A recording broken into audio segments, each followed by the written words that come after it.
soeur. J'ai crié son nom.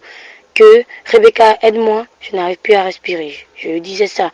Et lorsque je touchais ma soeur, tout d'un coup, je me suis retrouvée devant mon corps. Mon corps était sans vie. Je n'avais plus le souffle de vie. Et lorsque j'essayais de toucher ma soeur, mes mains passaient au-dessus de son corps. Je n'arrivais même pas à la toucher. Je criais. Mais qu'est-ce qui se passe? J'implorais au Seigneur. Qu'ai-je fait? Qu'ai-je fait? Et il me montrait les heures que je passais sur Facebook et WhatsApp. Combien de fois je ne priais plus. Je ne méditais même plus la parole. J'étais tellement obnubilée par ces réseaux sociaux. Et d'un coup, je me voyais toujours au-dessus de l'immeuble. Je voyais un gros trou en bas. Dans ce trou, il y avait beaucoup de personnes. Il y avait beaucoup de jeunes comme moi. Il y avait aussi des personnes âgées. Et ces gens souffraient parce qu'à cause de ces réseaux sociaux, ils partaient en enfer et je me voyais tomber dans ce trou, dans ce feu. J'ai pleuré, je demandais Seigneur, pardon. Pardonne-moi. Donne-moi encore une chance pour me rattraper. Je ferai tout pour me rattraper. J'ai imploré. Et en même temps, je voyais mon corps sans vie. Sur mon lit, je ne respirais pas. Mon corps était sans vie. J'implorais Dieu, Seigneur, pardon. Pardon. Je l'ai imploré pendant des minutes. Et d'un coup, je me suis retrouvée sur mon lit. Et pendant que tout ça se passait, je ne rêvais même pas. J'étais éveillée. Et pendant que j'avais les yeux ouverts, je pouvais subir tout cela.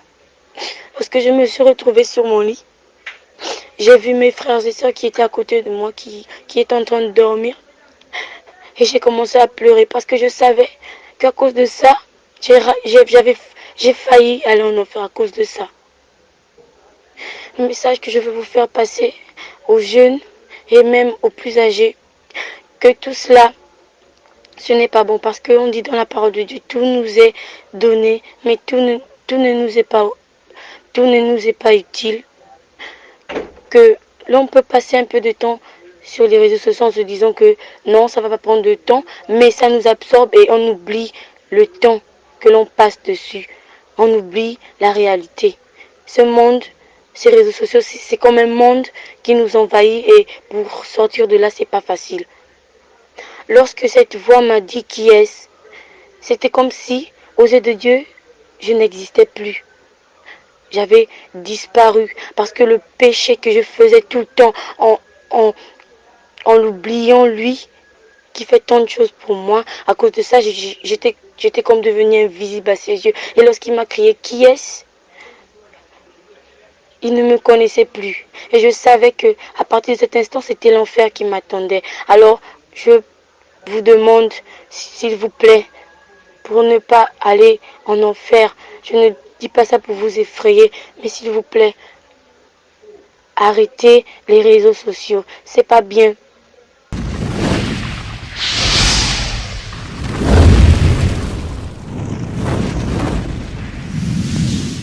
Bonjour à tous. Je suis au Gabon, à Port-Gentil. Le témoignage que je m'apprête à vous faire, je l'ai vécu et j'aimerais vous le faire partager pour que vous puissiez prendre conscience de la même manière que j'ai pris conscience. Tout d'abord, moi je suis une fille qui aime beaucoup les réseaux sociaux. WhatsApp et Facebook, j'en passe au moins la plupart de mon temps. Lorsque j'ai du temps libre, je peux passer au moins 5 heures de temps sur ces réseaux sociaux à parler avec mes amis et mes proches.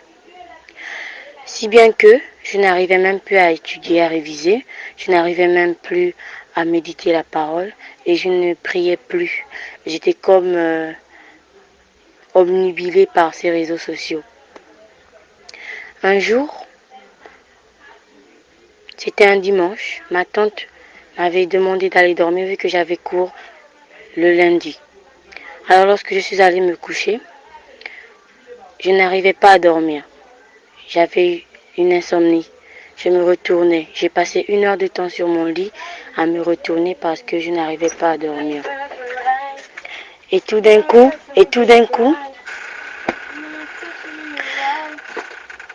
Quand j'ai fermé les yeux, je me suis retrouvée sur le toit d'un hôtel, le toit d'un immeuble. Et sur ce toit, je voyais un homme passer dans un hélicoptère. Il avait une soutane, une longue robe. Il avait des longs cheveux. Et il m'a crié fornication. Je ne comprenais pas pourquoi il me disait ça. Je me demandais, mais pourquoi il me dit ça alors que je ne sors pas avec des garçons, je n'ai jamais connu des hommes et il me dit que je fornique. Je n'ai pas compris. Et sur le toit de cet immeuble, on pouvait voir beaucoup de personnes. Ils avaient des téléphones qui s'illuminaient et ils agitaient leur téléphone de gauche à droite. Et sur ces téléphones, on pouvait voir le symbole de WhatsApp et de Facebook. Il y avait beaucoup de gens, on peut dire toute une ville, toute une ville. Et tout d'un coup, quand j'ai fermé les yeux, je me suis retrouvée dans ma chambre sur mon lit. Et lorsque j'ai ouvert les yeux, j'étais comme paralysée. Ma petite sœur avait les pieds sur moi. Elle me paralysait. Je n'arrivais plus à bouger. J'ai paniqué. Je me demandais, mais qu'est-ce qui se passe? Qu'est-ce qui se passe? Tout d'un coup, j'ai entendu une voix qui a tonné et qui a crié, qui est-ce? Je ne comprenais pas. Et une autre voix, c'était aussi la voix d'un homme qui a dit, c'est ta fille, Sarah. Sarah, Sarah. Il a répété mon nom 3 fois. Et à la 3e fois, j'ai commencé à m'étouffer. Je convulsais, je n'arrivais plus à respirer. Et d'un coup, j'entendais toujours ce mot, fornication, fornication. Je me demandais, mais Seigneur, pourquoi tu me dis ça alors que je ne fornique même pas? Il continuait à me dire fornication. J'ai commencé à m'étouffer. Je m'étouffais et d'un coup, j'ai essayé de réveiller ma soeur. J'ai crié son nom. Que Rebecca, aide-moi, je n'arrive plus à respirer. Je disais ça. Et lorsque je touchais ma soeur, tout d'un coup, je me suis retrouvée devant mon corps. Mon corps était sans vie.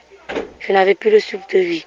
Et lorsque j'essayais de toucher ma soeur, mes mains passaient au-dessus de son corps. Je n'arrivais même pas à la toucher. Je criais, mais qu'est-ce qui se passe? J'implorais au Seigneur, qu'ai-je fait? Qu'ai-je fait? Et il me montrait les heures que je passais sur Facebook et WhatsApp. Combien de fois je ne priais plus, je ne méditais même plus la parole. J'étais tellement obnubilée par ces réseaux sociaux. Et d'un coup, je me voyais toujours au-dessus de l'immeuble. Je voyais un gros trou en bas. Dans ce trou, il y avait beaucoup de personnes. Il y avait beaucoup de jeunes comme moi. Il y avait aussi des personnes âgées. Et ces gens souffraient parce qu'à cause de ces réseaux sociaux, ils partaient en enfer et je me voyais tomber dans ce trou, dans ce feu. J'ai pleuré, j'ai demandé Seigneur, pardon, pardonne-moi, donne-moi encore une chance pour me rattraper, je ferai tout pour me rattraper. J'ai imploré, et en même temps je voyais mon corps sans vie sur mon lit. Je ne respirais pas, mon corps était sans vie. J'implorais Dieu, Seigneur, pardon, pardon. Je l'ai imploré pendant des minutes. Et d'un coup, je me suis retrouvée sur mon lit. Et pendant que tout ça se passait, je ne rêvais même pas. J'étais éveillée. Et pendant que j'avais les yeux ouverts, je pouvais subir tout cela. Lorsque je me suis retrouvée sur mon lit, j'ai vu mes frères et sœurs qui étaient à côté de moi, qui étaient en train de dormir. Et j'ai commencé à pleurer parce que je savais qu'à cause de ça, j'ai failli aller en enfer à cause de ça. Le message que je veux vous faire passer aux jeunes et même aux plus âgés, que tout cela, ce n'est pas bon parce qu'on dit dans la parole de Dieu, tout nous est donné, mais tout ne nous est pas utile. Que l'on peut passer un peu de temps sur les réseaux sociaux en se disant que non, ça ne va pas prendre de temps, mais ça nous absorbe et on oublie le temps que l'on passe dessus. On oublie la réalité. Ce monde, ces réseaux sociaux, c'est comme un monde qui nous envahit et pour sortir de là, c'est pas facile. Lorsque cette voix m'a dit qui est-ce, c'était comme si, aux yeux de Dieu, je n'existais plus. J'avais disparu parce que le péché que je faisais tout le temps en l'oubliant lui, qui fait tant de choses pour moi. À cause de ça, j'étais comme devenue invisible à ses yeux. Et lorsqu'il m'a crié, qui est-ce? Il ne me connaissait plus. Et je savais que à partir de cet instant, c'était l'enfer qui m'attendait. Alors, je vous demande, s'il vous plaît, pour ne pas aller en enfer, je ne dis pas ça pour vous effrayer, mais s'il vous plaît, arrêtez les réseaux sociaux. C'est pas bien. C'est vrai que c'est pour communiquer, qu'on a des parents qui sont en étranger et tout, des amis, mais ne passons pas plus de temps qu'il n'en faut sur les réseaux sociaux, parce que c'est vraiment pas bien. Toutes ces personnes, je pouvais voir toute une ville en train de sombrer à cause de ces réseaux sociaux. Faites très attention. S'il vous plaît, passez ce message à tout le monde, c'est vraiment important. C'est vraiment important. Je n'aimerais pas qu'une autre personne puisse subir cela. Parce que je vous assure que c'est pas vraiment la joie de voir son propre corps sans vie et de se dire que l'on est mort. Et de se dire encore que là, c'est l'enfer qui nous attend. Il y a quelqu'un qui m'avait dit un jour que il n'y a pas de peur pour les enfants de Dieu. Les enfants de Dieu n'ont pas peur de la mort. Mais même en étant un enfant de Dieu, si l'on sait qu'on fait du mal à Dieu, mais qu'on le fait quand même, il y a une peur de mourir parce que l'on ne sait pas si on ira au paradis ou en enfer. Parce que je peux vous dire que l'enfer existe vraiment. Alors s'il vous plaît, écoutez vraiment attentivement ce message et passez-le à tous vos amis, à toutes vos connaissances et vos parents parce que c'est vraiment important. Et merci vraiment de m'avoir écouté.